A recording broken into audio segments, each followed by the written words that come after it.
They selling our people short, man. Get this, wear this, have this, drive this. All my entrepreneurs, all my hustlers, do not think that you're the only one that's having a hard time, okay? I'm having a hard time at my level. We roll back the clock to the moment the studio doors swung open and those scorching spotlights flooded the set of Iyanla, Fix My Life, because that is where every pulse-pounding beat of our story begins. We remember how the air itself seemed to vibrate, the hush of a live audience hungry for redemption mixed with the sterile hum of production gear. Only none of them knew they were about to witness an ambush dressed up as therapy. We can still picture DMX stepping in, chain gleaming, eyes scanning the room for signs of healing, not realizing he was walking straight into a ratings trap laid by OWN and by extension, the queen of daytime influence herself, Oprah Winfrey. We could practically taste the tension as cameras zoomed in on every micro-expression, waiting for the moment raw vulnerability would turn to televised fireworks. We felt our own breath catch, because once that clock started, no one could rewind the humiliation that followed. That's why we never talk. Can't talk to you. Why not? Because of all you've done. Loving essence. What do you mean? Like, loving essence. Why don't you sit down? And that's what we're going to do. We're going to talk now. I watched from this to here. You know, I just wanted to, teach you the stuff a father's supposed to teach his son. We keep replaying the instant when Iyanla's calmly tilted head signaled the first probing question, one that veered so sharply from the agreed topic that we could almost see DMX guard slam back up.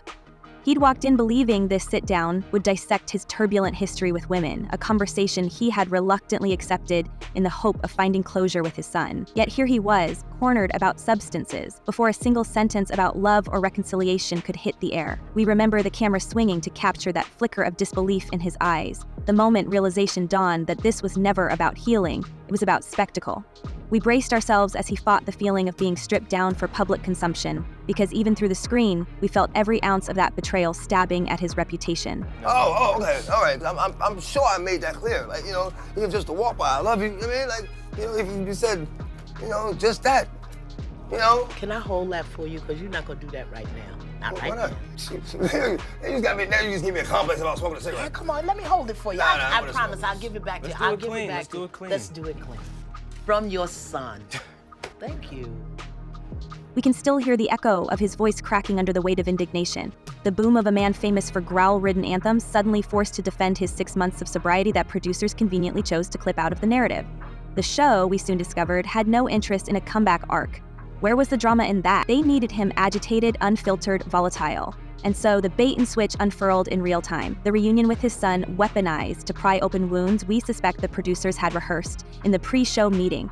Because nothing rockets engagement metrics quite like a father's shame, repackaged as midday television therapy. You were married to my mother, your wife. Xavier's pain is rooted in what he believes is his father's betrayal of his mother. Yeah, a kiss is harmless. Some women do that. There's no indication, and for one, I don't even think why would you automatically assume that I'm with it? Like, for one, if I'm why would I bring you around her? That doesn't even make sense. That's like disrespectful. We watched hands clasped as DMX's son stepped forward with lines that felt suspiciously rehearsed, appealing for a sobriety ultimatum despite cameras having full knowledge that the man had already logged half a year clean. We imagine the off-screen producer nodding, urging one more tear, one more raised voice. When DMX fired back that love is unconditional, we witnessed a father calling for dignity in front of millions, while a network tallied potential ad impressions. Somewhere offstage, we picture a ratings analyst smiling at the crescendo building right on schedule. Like, yo, Dad, what's up? Like, nothing. You sitting there Because gucking there was never any challenging you. There was Every no time challenge. in the house. You never attempted to challenge. But you're not letting him finish. Hey, please. No. Man. Hold on. Listen, this is my son right here. I'm talking to him. Lower your voice. Pump your brakes, brother. Lady. This is the only thing I want to say. He's not feeling heard by you, X. Let him finish a sentence. We will never forget the raw mic drop moment that followed the shoot, the moment DMX stormed past the craft services table, phone pressed to ear, shouting that the show was toxic. He later told TMZ, Iyanla set the whole thing up to make me look bad for ratings, a sentence that still rings like a siren over every recap blog.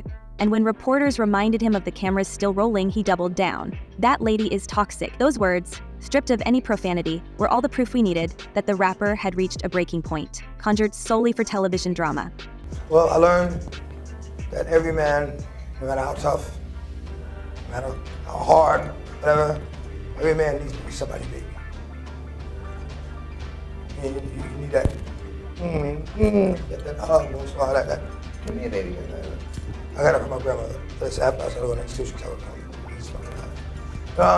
We started digging deeper and uncovered whispers that this was no isolated misfire, but a calculated move by OWN to sabotage DMX's momentum, just as streaming algorithms were serving his classics to a new generation. Sources close to the production staff muttered about a PowerPoint deck framing his meltdown as a must-see cultural moment, using that very phrasing to convince advertisers the show would trend. That revelation jolted us. Was Oprah's empire quietly ensuring that hip-hop's rawest voices remained boxed inside outdated stereotypes, even while sanitized superstar brands were handed the keys to primetime respectability? Our suspicions sharpened when we traced similar patterns. We recalled how 50 Cent once confessed that Oprah was completely against everything that was in my music, effectively slamming the door on his early dream of landing her couch. We connected dots to Seal's viral accusation that Oprah surely knew about Harvey Weinstein's predatory history for decades, yet stayed silent until headlines made silence impossible. We remembered Rose McGowan's blistering post labeling Oprah as fake as they come for cozy red carpet photos with the most infamous names in personal misconduct scandals, while claiming to champion survivor empowerment. Those puzzle pieces painted a picture bigger than one ambush. They hinted at an entire blueprint, one that elevates polished narratives and smothers untamed origin stories beneath the shimmer of curated virtue. And how did that make you feel about you? Maybe share that so he can understand why your relationship with him, why you didn't talk to him. Because he wants to understand why you didn't talk to him. You were always, but most of the time, very... We carried that file of receipts back to DMX's timeline. Here was an artist clawing for a new chapter, 6 months free of substances, gearing up for studio sessions that might have sparked the grittiest comeback hip-hop had seen in years. Yet OWN's broadcast ignored the fresh slate completely, splicing in stumble reels from past courtroom footage instead. They wanted rage, not redemption. They spotlighted his tears, not his triumph. We wondered who approved that final cut, who decided that a man's forward motion was less bankable than replaying his lowest valleys on loop. I'm tired of hearing that same sad story that you've been saying. We need to get to the bottom. What's the real problem? Like, I'm telling you the real problem. No. Are you high right now? I'm like, what? Lady, what are you talking about now? It takes a minute to go from hurt to haunt. We also couldn't shake the eerie symmetry between how OWN framed DMX and how Oprah's broader circle seemed to circle wagons around certain powerful figures accused of darker offenses. Take the timeline of Sean Diddy Combs, charges stacking taller than platinum plaques, yet some outlets withheld judgment until surveillance footage leaked, forcing mainstream anchors to cover an assault they could no longer mute. We noticed that Oprah's platform remained strangely quiet on Combs' case until the legal machinery was already churning, and we had to wonder whether gates of silence swing open only when society yanks them wide enough. Meanwhile, raw voices like DMX get thrust under those same lights the moment tears guarantee a viral clip. You have a couple of pets as well, Yeah. a dog and a cat with interesting names, to say the least. Yeah. That's Oprah. That's Oprah. Yeah. Okay. We asked ourselves whether this playbook dates back to the early 2000s, when Dame Dash and others alleged certain media titans purposely divided the hip-hop community into safe for Oprah tiers and too gritty for Oprah bins. It is a theory we can't confirm, but when we glance at how Jay-Z's transformation into boardroom icon got lionized by mainstream talk shows, while artists like DMX were portrayed as eternal cautionary tales, the contrast sears our retinas. But we dig further, and that rabbit hole leads straight to the haunting saga of John of God. The so-called healer, Oprah once highlighted as inspiring, only for Brazilian courts to later brand him a serial predator who kept followers captive for grotesque purposes. We remember Oprah's statement expressing sympathy for victims, but offering little insight into how such a figure gained her platform in the first place. We won't ignore the overlap, a pattern of putting certain personalities on pedestals until backlash forces a hasty retreat, while those from marginalized art forms often receive only scrutiny and scorn. Tell her. I would say, Oprah Winfrey, you know what you need to do, and stop hiding behind what you call was negative comments. We keep circling back to the reunion scene between DMX and his son because that footage encapsulates everything insidious about exploitative television. producers allegedly coached the young man to demand sobriety, knowing the cameras would feast on paternal guilt, ignoring that father and son had met privately before filming and discussed boundaries. We can picture the tearful pauses repeated for different camera angles, the emotional dialogue truncated for the sake of pacing, the off-camera whispers of energy, please, we need more emotion. In post-production, editors shaved away moments of genuine affection, leaving an impression of a father in constant denial instead of a father striving imperfectly toward change. Feel with it how mutual respect might have flourished if the network had displayed even the slightest patience. DMX had just completed a faith-based rehabilitation program, was journaling daily, meditating, writing new music that confronted personal demons with unusual tenderness. Viewers never saw that footage. Instead, they watched a man's past yoked around his neck like a blinking neon sign, while the hopeful present remained hidden on the cutting room floor. The rating soared, the artist's spirit plummeted. We wonder aloud what damage was done when those millions of viewers logged off convinced that DMX would never escape chaos. Did radio programmers cite the episode when choosing not to playlist his new single? Did sponsors back away from tour negotiations? Did his own loved ones feel fresh waves of embarrassment as viral memes recycled their private turmoil?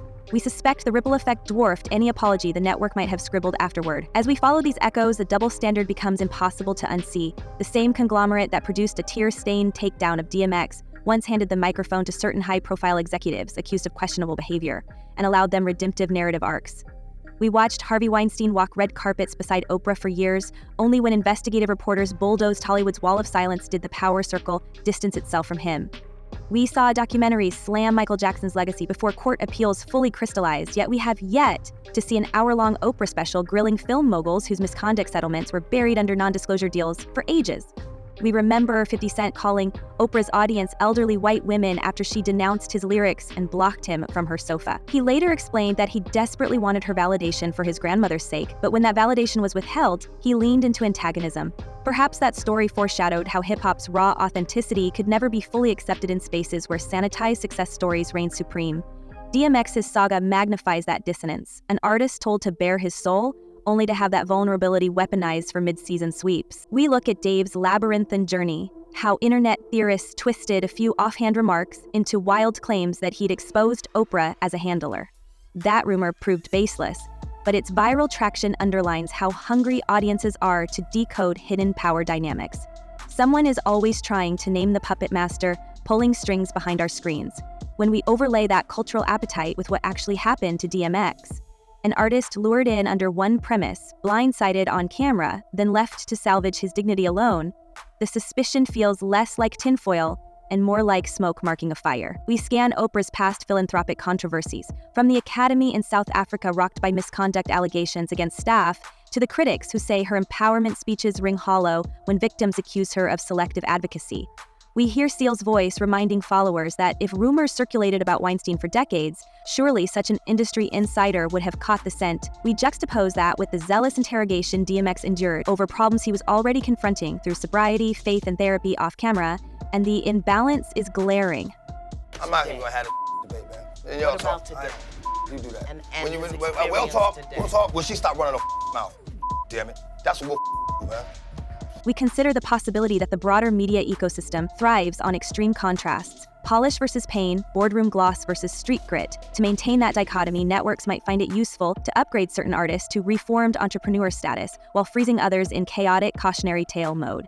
DMX, refusing to reshape his persona into brand-safe packaging, made an easy target for sensationalized redemption arcs that never intend to redeem. We believe that is why his comeback had to be nullified before it could bloom. We can't ignore how the episode's edit overshadowed his recent faith-centered concerts that drew sold-out crowds, his volunteer appearances at youth outreach programs where he spoke candidly about mental health hurdles. Those uplifting chapters lack the explosive tension producers crave. And so the world saw a meltdown instead of a milestone, further entrenching the myth that certain hip-hop trailblazers are forever stumbling, even when their trajectory is bending toward light. She said, everybody that loves me, everybody that knows me is waiting for a phone call saying I'm dead. Like, bam, bam. She said, catch back. I'm like, what? That's because I know how good I've been doing. We also see how that same formula sells beyond music. When Monique challenged pay disparities and called out what she felt was blackballing from Oprah and Lee Daniels, she became framed as difficult, a Hollywood cautionary story rather than a whistleblower on systemic bias.